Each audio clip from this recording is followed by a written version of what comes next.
Hey coin collectors, and welcome to DC Coin World International Coin Channel. Today it's the 1948 Lincoln penny from the United States of America. We have three of them here. We have the San Francisco Mint with the S on it.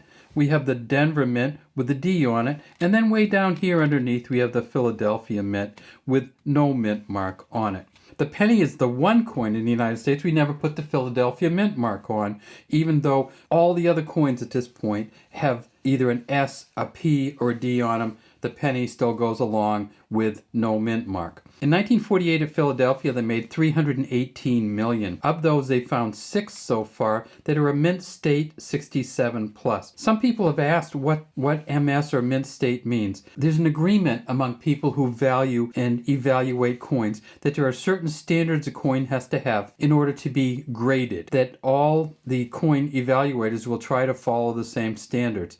And those standards are essentially set out as a mint state standard. This particular coin, it says "In God We Trust" on the top, Liberty behind Lincoln, 1948 down here, Lincoln wearing a necktie. Way down in here we can see that there's a V, a D, and a B for Victor David Brenner. This coin first came out in 1909, so 1948 is the 40th year that we had these coins. From the Philadelphia Mint, in 1948, they found 6 mint state 67 pluses. That's 67 and a half, if you want to call it that, out of 70. And those are worth $4,500 each. What that means is they haven't found any perfect ones or any that would meet the grading scheme as being the best that you could possibly do. And that's probably because they were using them. And every time you use a penny, based upon the salt in your hands or the acid in your hands or any other kind of, or getting scratched or whatever. Where else did they make these? Well, they made them at the Denver Mint, and this is the Denver coin right here. At Denver, they made 173 million. They found 13 so far at the same mint state 67 plus, and those are worth about $1,650. And finally they made 82 million at the San Francisco Mint. San Francisco Mint, they found 52 at MS 67 plus, and those are worth $775 each. So you'll notice that the more they find at a certain condition level, the less the coins will be worth each. One of the things that coin collectors like the most is to have the one and only, or the one of very few. The United States uses small penny. It's used a small penny for a long, long time. This is an 1851 penny. It's hard to tell in some ways whether it's 1854 or 1851, but if we tip it up like this, and magnify it out, you can see that that is a 5 and a 1 there, because the 4 on these came way over, in fact way over past here and then down, and it had a thinner back on it. So the US did have a 1 penny coin that was large back in the 1850s. You see it says United States of America 1 cent. They wanted the materials in the coin to be worth what the coin was worth. And so this coin right here is a penny, and it had about a penny's worth of copper in it. You see it's Lady Liberty wearing a headdress. It says United States of America in front of her, 1881 below her.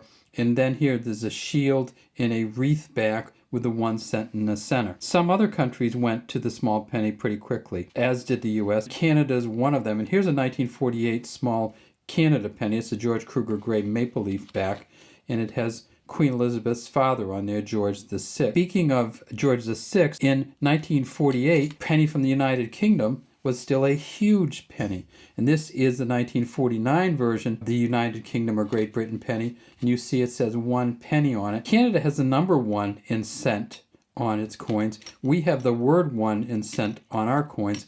And Great Britain or United Kingdom has the word 1 and penny on their coins. And this is one of the most beautiful penny reverses you'll ever see. It's Britannia holding a trident with the shield next to her, lighthouse behind her, in 1949 in front of her. And so that's the difference between the United States penny, United Kingdom penny in size. Now they did have one that was a little closer in size to the United States penny, and that was the United Kingdom half penny from 1948. Thomas Humphrey Paget engraving of Sir Francis Drake's ship. You see the 1948 here. And even that, though, the half penny, it says half penny at the top, was way bigger than the 1 cent coin. But they did have another one that was very close in size to the 1 cent coin, and that is the United Kingdom farthing coin from 1948. And if you look at the farthing coin, it may be that the penny's actually a little bit bigger. Well, no, not really.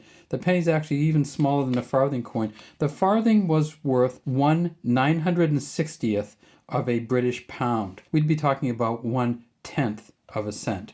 So they did have a coin that was similar, but it was even that. The smallest coin that they had in the United Kingdom was bigger. If you're looking for these coins, they're not very expensive and they're relatively easy to get.